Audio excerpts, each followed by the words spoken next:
आप एक ऐसे आईएएस को देखने जा रहे हैं जिनके पिता पेट्रोल पंप पर गाड़ियों में पेट्रोल भरते हैं। यूपीएससी की परीक्षा में 93 रैंक हासिल करने वाले प्रदीप सिंह की कहानी काफी प्रेरणा देती है।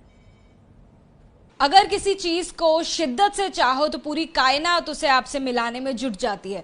जितनी फिल्मी ये लाइन है उससे कहीं ज्यादा फिल्मी 22 साल के प्रदीप का सफर है। आपको बताएं कि प्रदीप जो है उनकी 93 रैंक आई है यूपीएससी के सिविल सर्विसेज एग्जाम में।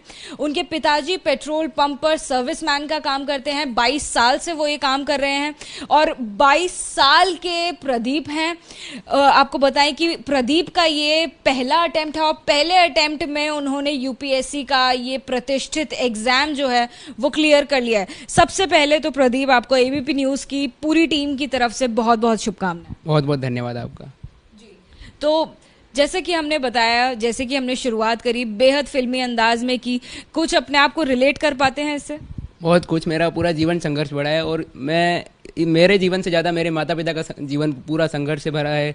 भैया ने, माता ने, पिता ने, मेरे दादाजी ने, पुरखों से ये संघर्ष चलता आ रहा है। मेरी बस ये कोशिश थी छोटी सी कि वो संघर्ष खत्म हो, मेरे माता पिता को एक ऐसी सफलता मिले जिससे उनका माथा और ऊंचा हो जाए समाज में, और मैं एक छोटी सी मेरी ये सफलता है जो उन्हें काफ़ी कुछ दे पाएगी, तो इसलिए ये खुशी और बढ़ जाती है।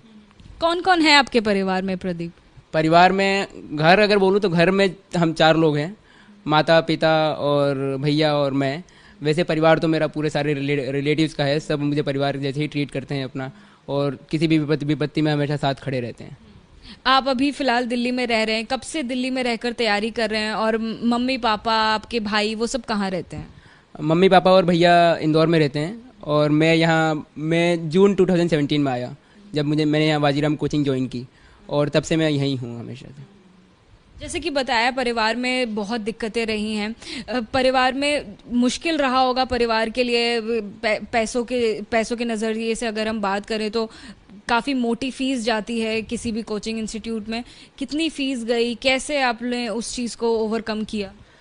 संघर्ष तो बहुत था, पैसों का संघर्ष भी था, लेकिन उससे ज़्यादा मेरे पिता और मेरे माता का जज्बा था जिसने मुझे आज यहाँ तक पहुँचाया है।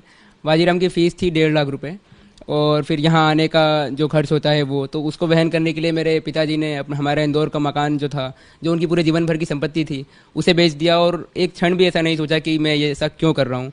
तो उनके जीवन का जो ये त्याग था, इसी त्याग को मैं चाहता था कि उसका कुछ फल निकले और कुछ पॉजिटिव आउटकम हो।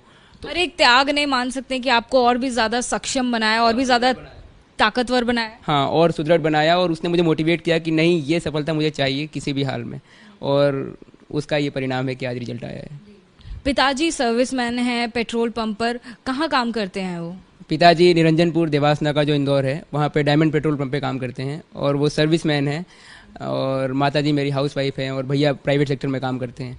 पर तीनों लोगों ने मुझे पूरी मुसीबत में एक प्रोटेक्शन वॉल की तरह खड़े रहे। वो लोग, कुछ भी होता था तो मुझे किसी भी चीज़ की कुछ खबर नहीं होती थी।